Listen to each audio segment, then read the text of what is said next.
Pemirsa, selamat siang, apa kabar? Senang sekali saya Tantri Murdopo bisa kembali menjumpai Anda. Kalau kita berbicara mengenai dunia pendidikan, sekarang sudah mulai diterapkan pembelajaran tatap muka. Dan banyak sekali respon positif juga berkaitan dengan bagaimana para anak-anak didik bisa berinteraksi kembali dengan teman-temannya, termasuk juga dengan para gurunya.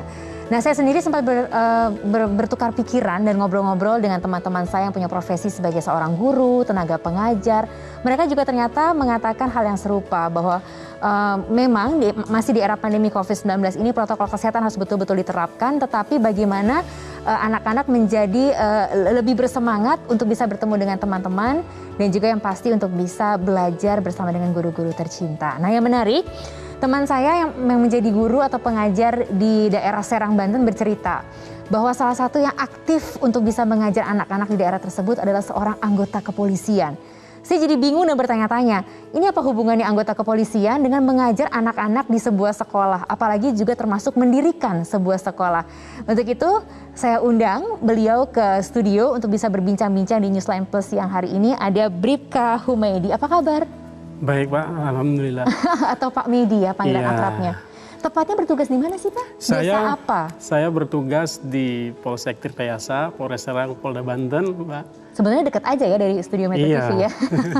Nah, katanya aktif mengajar Pak Medi. Yang diajarkan itu apa? Kebetulan saya mengajar akidah akhlak di sekolahan, yaitu MTS Yanisba itu, di Polsek Tirtayasa. Jadi ceritanya tuh gimana? Kok bisa tiba-tiba jadi seorang pengajar? Kan ini Babim Kamtipnas kan? Iya betul. Ceritanya gimana Pak Medi? Ya awalnya saya selaku petugas kepolisian ditugaskan oleh pimpinan kami. Bahwanya selaku anggota Babin senantiasa harus dekat dengan masyarakat. Pada waktu itu salah satu tokoh bertemu dengan kami atau dengan saya meminta tolong.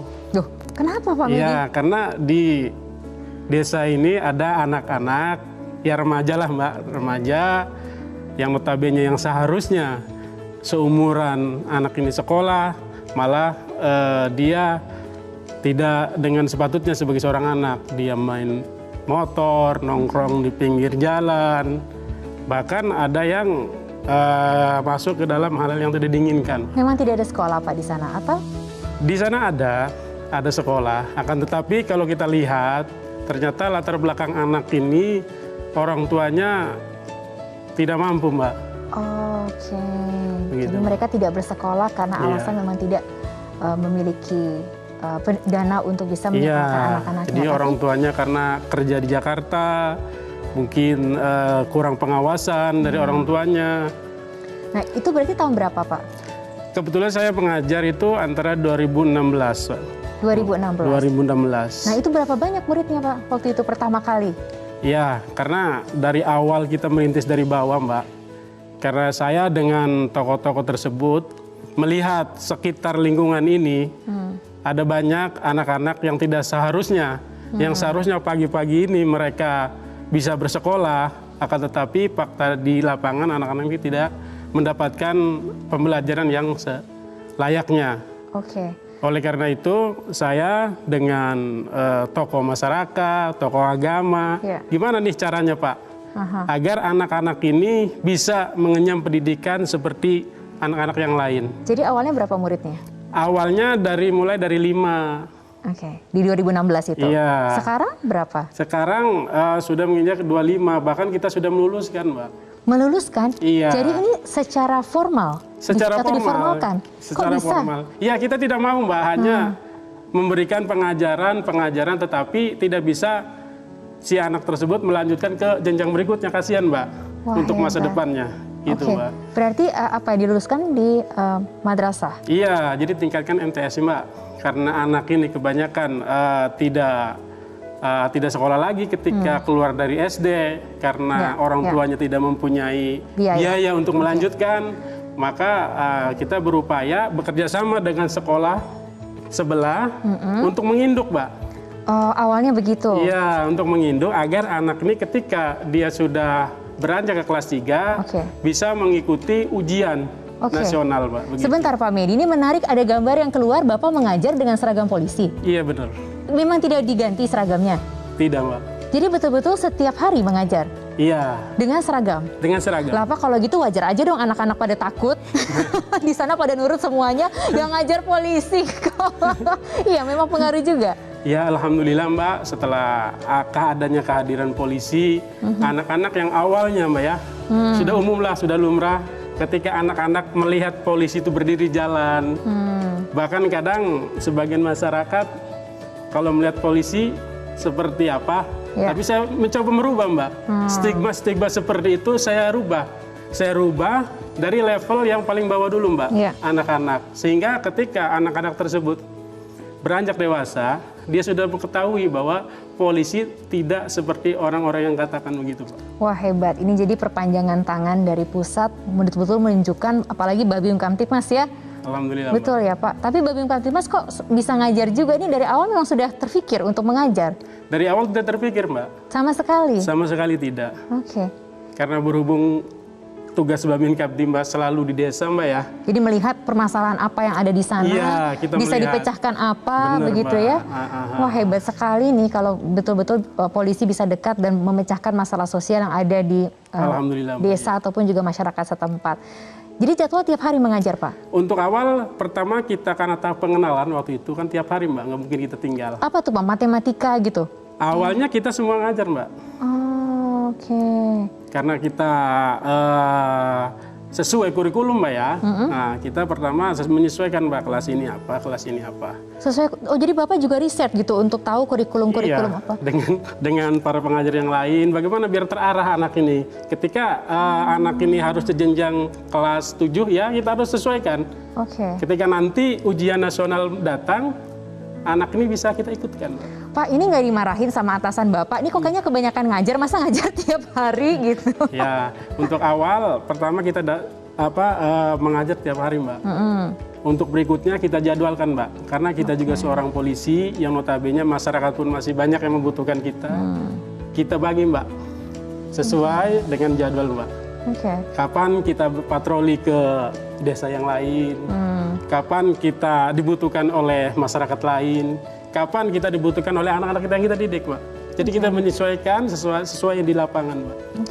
Dan informasi yang saya dapatkan sekarang sudah membangun secara fisik sekolahnya, betul ya? Itu Betul, atas usaha juga Pak Medi dan banyak pihak juga di sana. Iya, kebetulan alhamdulillah Mbak di sana ada satu tokoh masyarakat lah yang memang mempunyai jiwa yang sangat tinggi Pak di lingkungan ini.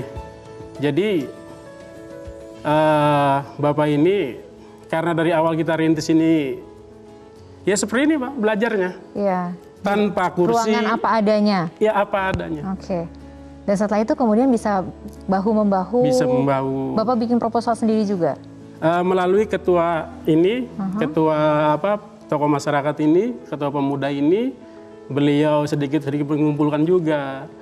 Kita beli sedikit-sedikit beli kursi juga untuk belajar anak-anak ini. Maksudnya bahkan, dari pribadi, kocek pribadi? Ya kalau ada rezeki kita belikan Mbak. Oh hebat sekali ini.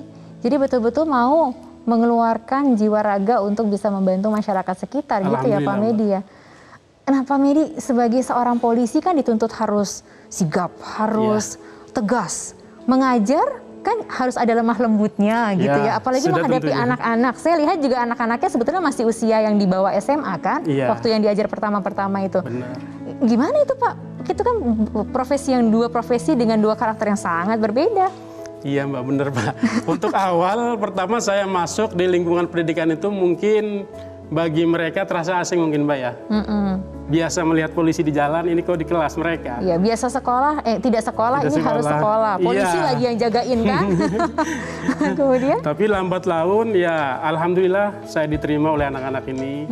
Dan mungkin bagi mereka menjadi kebanggaan Mbak. Kenapa? Kalau dilihat dari sorot mata mereka, ketika kita mengajar nih Mbak di kelas yang apa adanya ini, dia melihat di jendela Mbak, Pak saya pengen seperti mereka.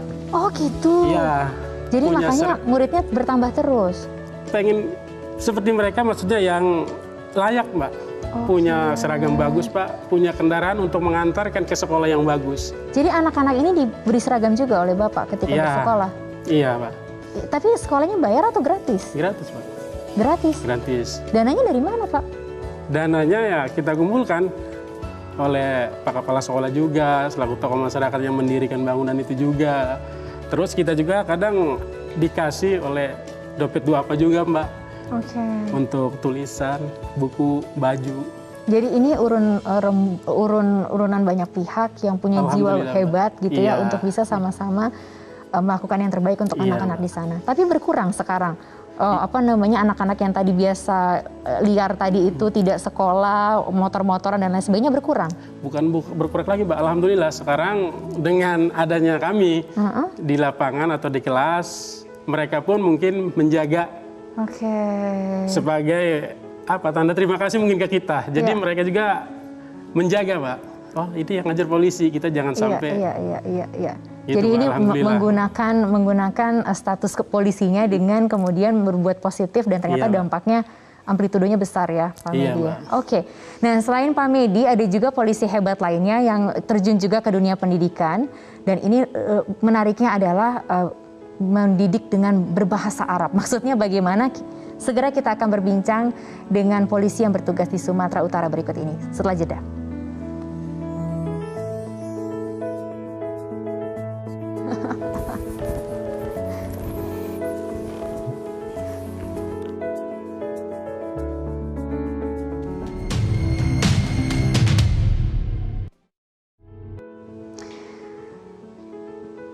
Pemirsa, kembali lagi di Newsline, kita masih berbincang-bincang dengan polisi-polisi yang memberikan inspirasi dan kali ini datang dari dunia pendidikan.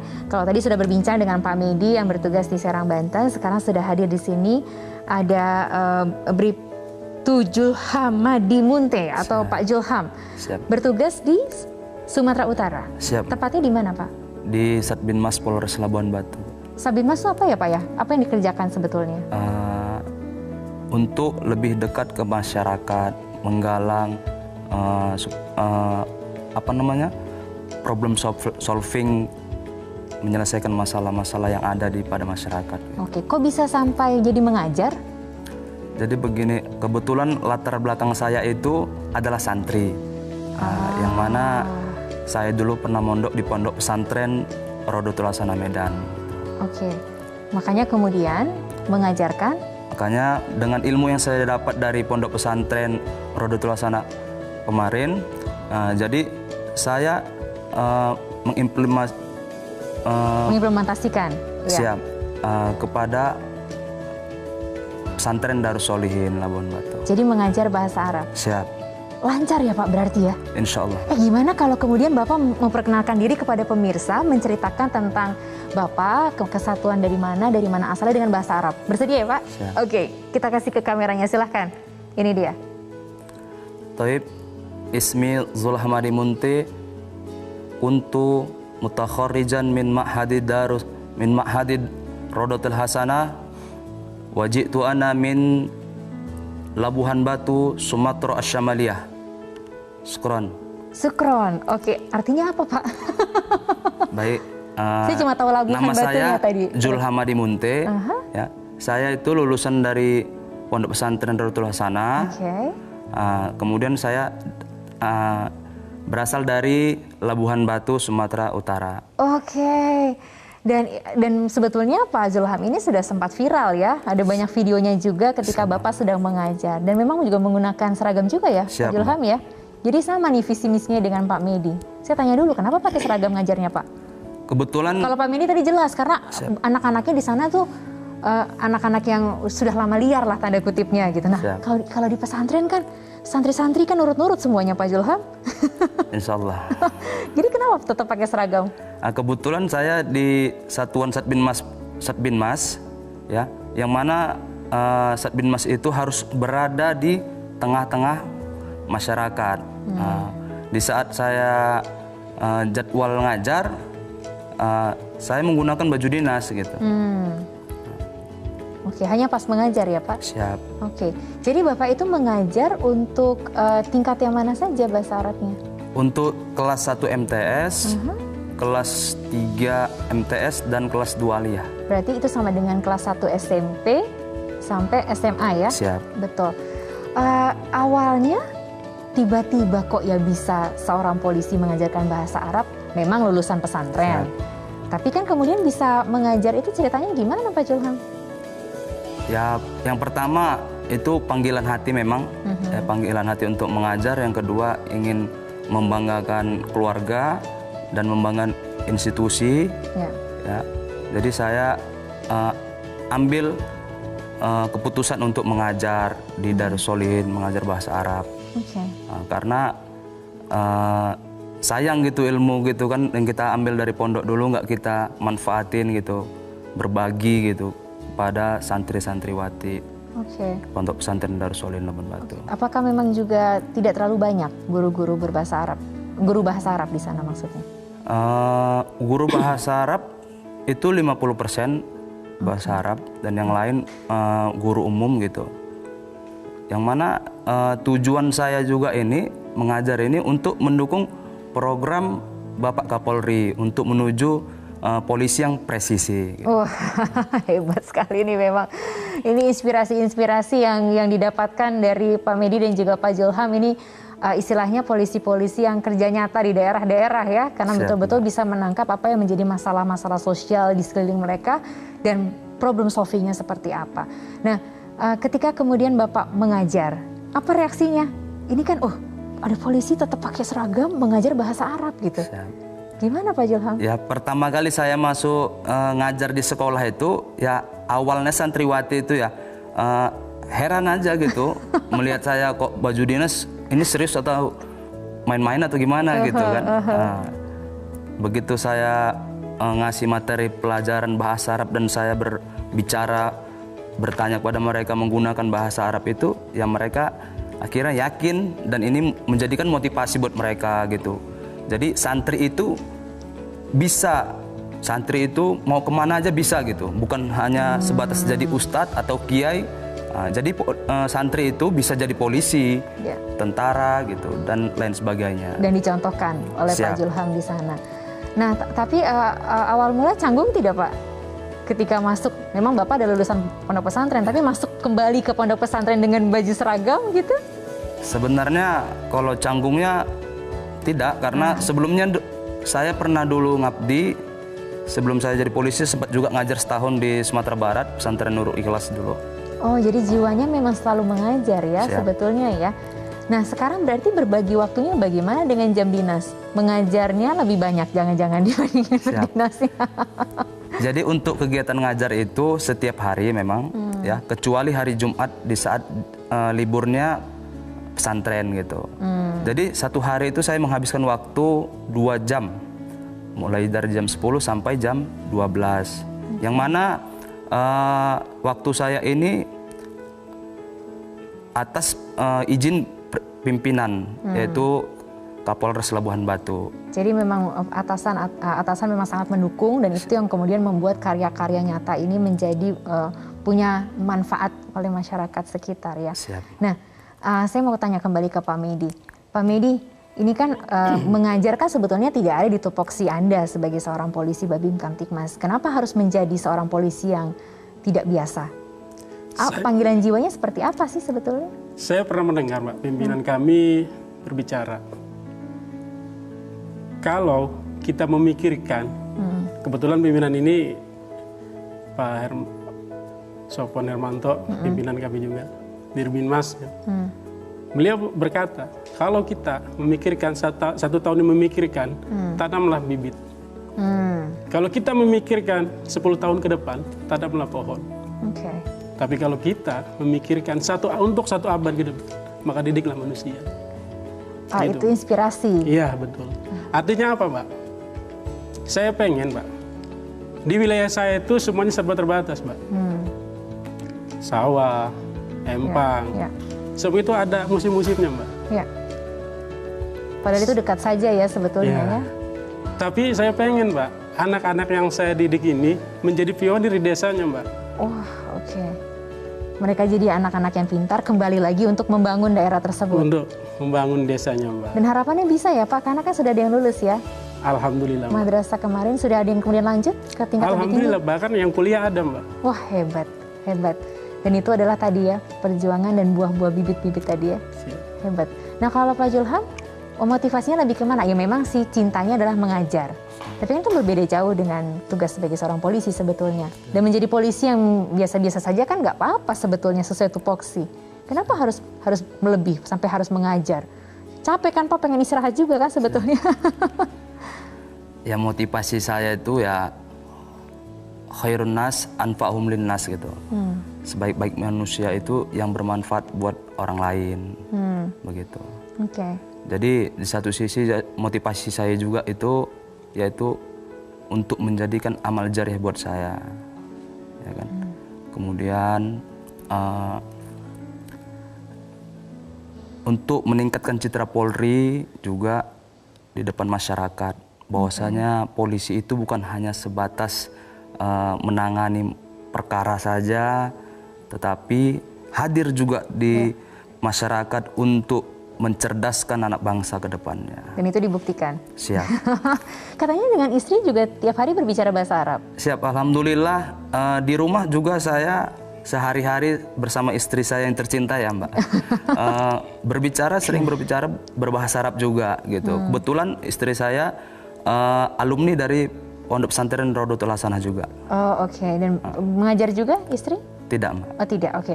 Nah tapi apa kemudian tanggapan dari atasan ataupun juga institusi Kepolisian Republik Indonesia dengan hati dari Pak Medi dan juga Pak Julham untuk dunia pendidikan ini? Pak Julham, apakah mungkin atasan tapi mendukung kan pasti ya? Kemudian apa yang diberikan ataupun apa yang mungkin ada petua atau mungkin diberikan jam tertentu? Saya diberikan waktu di saat ngajar aja gitu. Oh oke, jadi diberikan waktu khusus gitu ya? Khusus. Oh oke, didukung penuh ya? Didukung penuh oleh pimpinan. Pak Medi? Sama Mbak. Pak Kapolres, Pak Kapolsek, semua pendukung demi kebaikan institusi Polri ini dan juga apabila itu ada manfaat bagi masyarakat. Para pimpinan selalu mendukung Pak. Mendukung dari segala kebaikan, karena salah satu pimpinan juga mengatakan begini Mbak, jangan jadikan bajumu sebagai kehormatanmu, tapi jadikanlah kehormatanmu itu sebagai bajumu.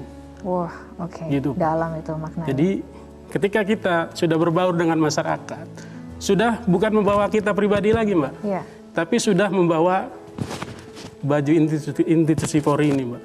Jadi kemanapun kita berjalan, kemanapun kita melangkah, di situ ada tanggung jawab yang begitu besar, Mbak. Institusi Polri ini, Mbak. Jadi kami, terutama rekan-rekan se-Indonesia, khususnya Babin Kapdimas, Mbak. Ya, Insya Allah, Mbak, kita akan menjaga amanah ini sesuai cita-cita pimpinan dan cita-cita institusi ini, Pak. Amin. Dan pastinya juga cita-cita seluruh anak-anak masyarakat Indonesia yang sekarang bisa punya dua polisi hebat untuk bisa membantu mereka mencapai cita-citanya. Terima kasih banyak Pak Medi, terima kasih banyak Pak Julham. Salam untuk semua masyarakat di Serang dan juga salam untuk semua masyarakat di Sumatera Utara. Yang pasti harapannya masih banyak lagi para polisi-polisi hebat yang bisa memberikan inspirasi. Yang kalau kali ini berbicara mengenai dunia pendidikan, semoga bisa menginspirasi juga anak-anak muda untuk bisa menjadi hebat bagi negara kita tercinta Indonesia.